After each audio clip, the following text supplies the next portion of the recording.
সবাই কেমন আছো? চলে এসেছি সম্পার রান্নাঘরে নতুন একটা রেসিপি নিয়ে। আজকে আমি বানাবো গেরি দিয়ে পালং শাক রান্না।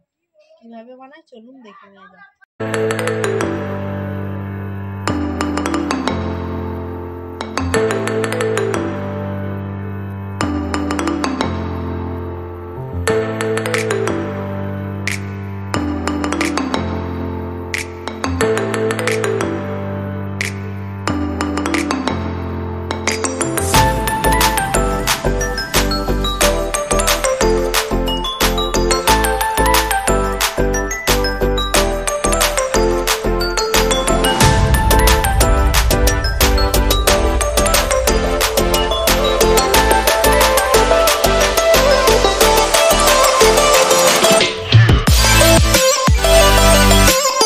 বড় ভিডিও দেখতে গেলে আমাদের চ্যানেলে আসতে হবে। ভিডিও ভালো লাগলে বেশি বেশি করে লাইক, কমেন্ট এবং সাবস্ক্রাইব করে আমাদের পাশে থাকবেন।